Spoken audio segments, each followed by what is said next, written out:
जब आपने अपना जीवन प्रभु को समर्पित कर दिया, भगवत प्राप्ति का निश्चय कर लिया, तो अब तुम्हें मन से सावधान रहना है। और किसी से कोई दुश्मन नहीं है, कोई हमें भ्रष्ट नहीं कर सकता त्रिभुवन में, कोई हमारा किसी भी तरह से आनंद का नाश नहीं कर सकता। एक दुश्मन है, वो है मन।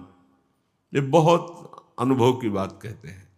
जिसने मन पर सदैव निरीक्षण दृष्टि रखी वो आगे बढ़ गया, और जो आनंद में, सम्मान में, प्रियता में, वाहवाही में चूक कर दिया, वहीं मन प्रवेश करके माया में आपको नष्ट कर देगा।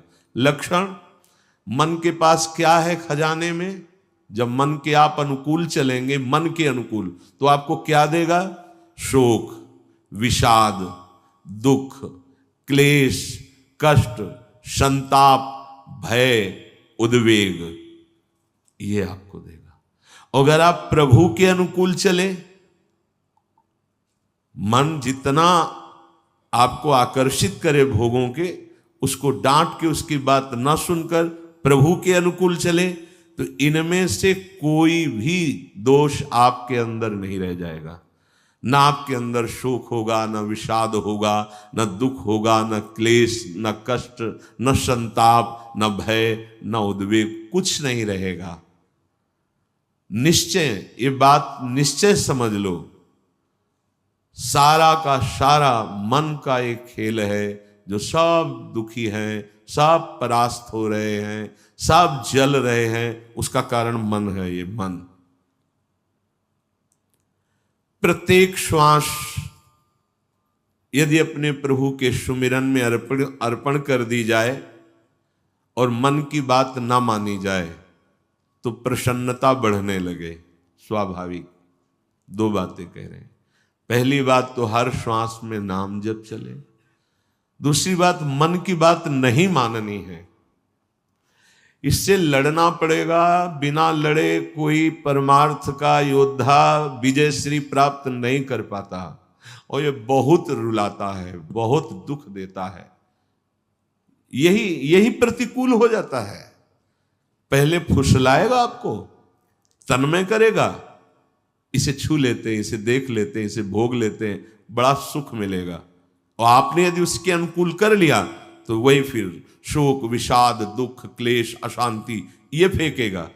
अब तन्मयता में वो तुम्हारे बैठ गया है, तुम उसको अपने तन्मयता में ले लिए, तो अब बाहरी दृष्टि रहती है, चलो फिर आज से अन्न नहीं खाते, आज से मौन हो। कुछ फर्क इस पर नहीं पड़ेगा तुम्हारे मौन से, तुम्हारे अन्न त्याग से। इस पर एक बात केवल, इसकी बात माननी नहीं है, बस। हम ये सब करके देखे हैं। कई वर्ष अन्न जुबान में नहीं, आलू गुड़ जो मिला गांव, कुछ फर्क इस पे नहीं पड़ता। ये सब करके देखा है। बस चतुर सावधान वही जो हर श्वास नाम जप करके इसके खिलाफ रहता है। अब देख लो, इसकी खिलाफत करना कितना कठिन बात है। मनोवेग है ये।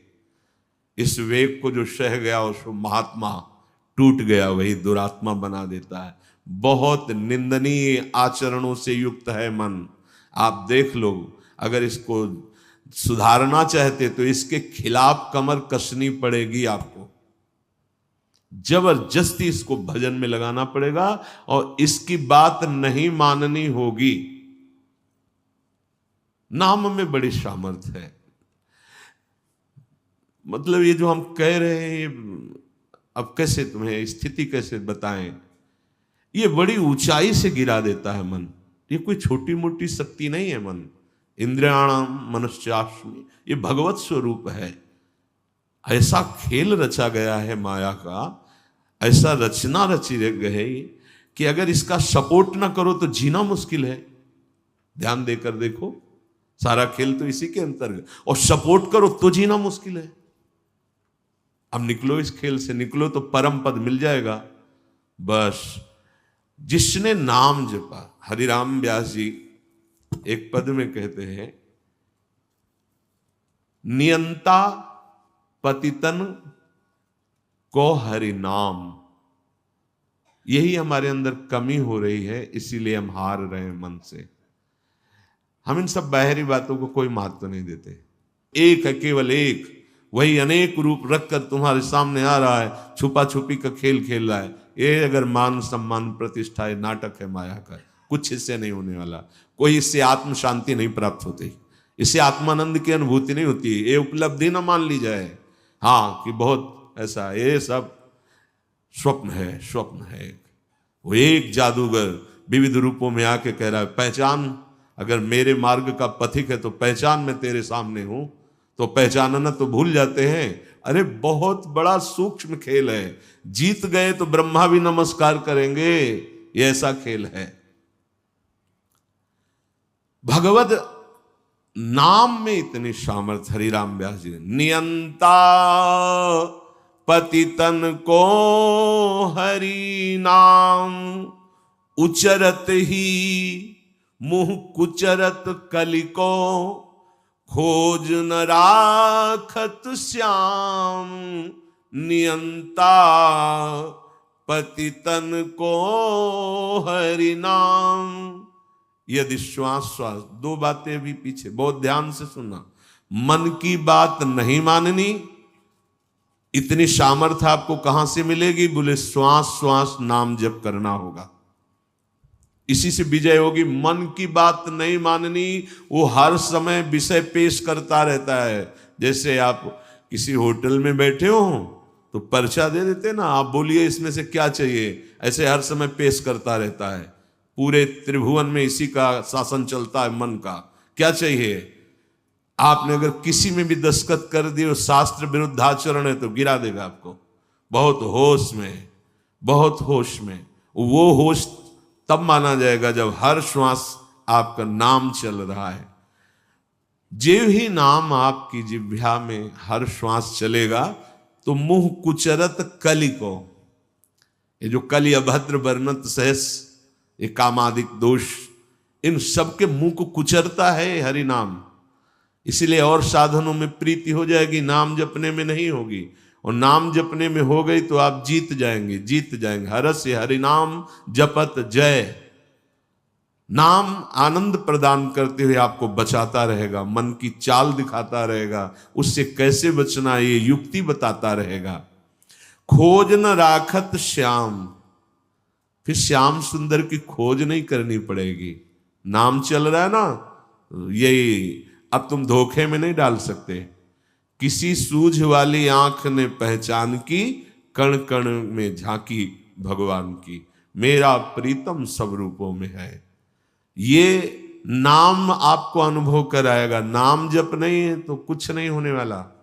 बातें बनाने से माया का पर्दा नहीं हट जाएगा। बहुत विचित्र है, बहुत विचित्र। अच्छे अच्छे त्राहिमाम बोल देते हैं इस मन के आगे। हिमालय को उठा लेना सहज है, लेकिन मन को अधीन करना सहज नहीं है। नाम भगवान में इतनी सामर्थ्य है, वो तुम्हें सामर्थ्य देंगे कि तुम मन को अधीन कर सकते हो। कर तुम अकर तुम अन्यथा कर तुम, सर्व सामर्थ्यशाली भगवान को अधीन करने वाला नाम है नाम। ये ऐसा नाम है, इसे कोई भी चुरा नहीं सकता। चोर मध्य या मित्र, ब्रह्म गुरु दारा सुत आराम। चोरों के बीच में भी हो तो चुरा नहीं सकता नाम को। कोई मित्र हो तो हिस्सेदारी इसमें नहीं कर सकता। ब्रह्म स्वरूप होते हुए भी तुम जो दुख में डूब रहे हो, उसका कारण है कि नाम नहीं। गुरुदेव कृपा करके तुम्हें नाम दिए हैं, नाम जप में तुम्हारी प्रीति नहीं, इसलिए दुर्दशा है। मूर्तिमान ब्रह्म, मूर्तिमान गुरुदेव कृपा समुद्र है, पर अगर नाम जप नहीं है तो आप सुख का अनुभव नहीं करेंगे। तो नाम ऐसी वस्तु है कि जो चाहे चोरों के बीच, ये चोर ही है काम क्रोध लोभ मोह मद मत्सर, और चाहे मित्र के बीच में हो, ये नाम आपको सुरक्षित रखेगा। कोई भी आपको मित्रता के द्वारा नहीं फंसा सकता, ना कोई ठगी कर सकता है इस नाम की। ये ब्रह्म स्वरूप है, ये गुरु स्वरूप है। और जैसे गृहस्थी में हर सुख पुत्र पत्नी आदि के द्वारा प्राप्त होता है, जिसने नाम को अपना सब कुछ मान लिया तो नाम सर्व सुख दाता है, उसको फिर किसी और की जरूरत नहीं रहती। जैसे घर परिवार में आदमी आता है, बच्चों के साथ हंसता खेलता है, उसे सुख मिलता है, नाना प्रकार की गृह सामग्री देखकर हर्षित होता है। उपासक के हृदय में सर्व सुख प्रदान करता है नाम। नाम नाम ही उसे पुत्र की तरह दुलार करता है, नाम ही पिता की तरह पालन करता है, नाम ही अद्भुत शांति प्रदान करता है। अघवंतन हरि बोलत ही भगवंत दियो निज धाम। चाहे जितना बड़ा कोई पापी हो, यदि हरि नाम उच्चारण करता है तो भगवान के धाम को प्राप्त होता है। पर बस ध्यान देना है, दो बातें, मन की माननी नहीं है और नाम छोड़ना नहीं है।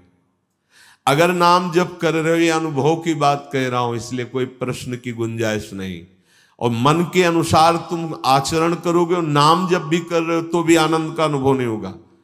आगे चल के कल्याण हो, मंगल हो, इसमें हमें कोई संशय नहीं है, लेकिन वर्तमान में तुम जलोगे नाम जपते हुए भी। यदि मन के अनुसार चलोगे तो तुम्हें भगवदानंद का अनुभव कभी नहीं हो पाएगा।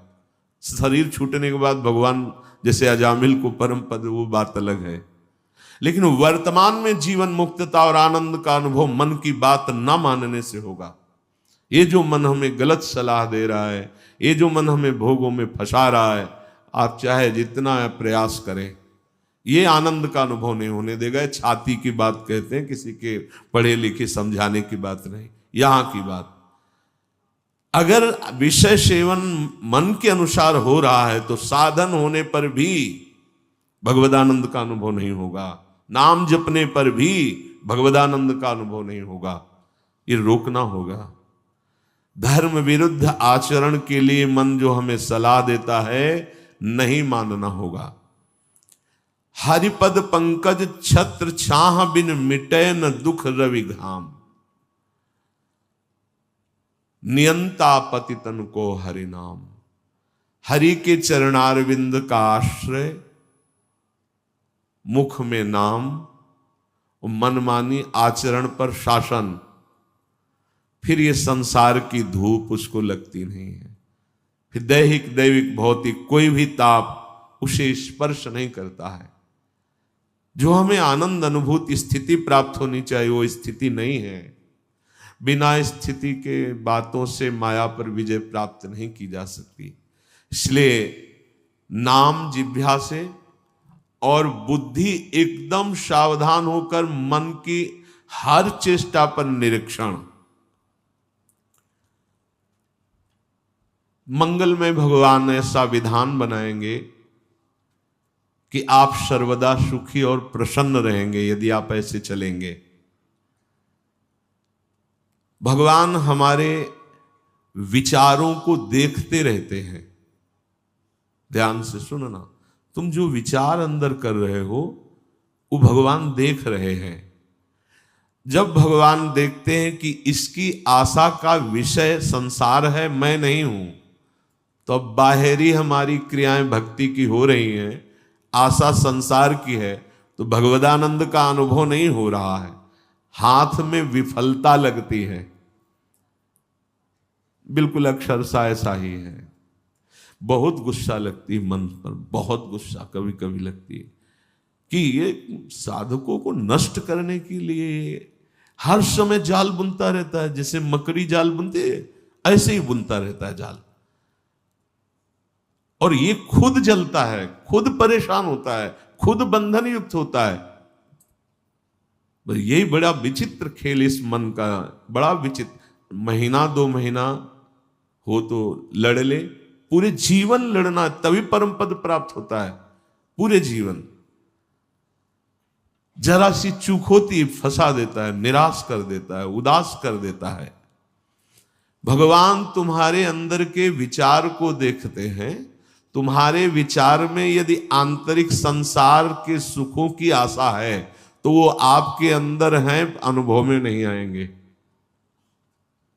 देख लो, जो लोग कहते हैं ना कि इतने वर्ष हो गए हमें नाम जप करते, उसका भाव समझो। अंदर के विचार भगवान तुम्हारे देखते रहते हैं। तुम्हारी आशा यदि संसार के भोग हैं तो सामने नहीं आएंगे। यहीं हृदय में बैठे हैं। उत्तम भाव प्राप्त करने के लिए तुम्हें अपने मन से संसार के विचार हटाने होंगे। ये जो भगवत चर्चा है, भगवान की लीला कथा है, इसमें इतनी सामर्थ्य कि आपके विचारों का परिवर्तन हो जाएगा।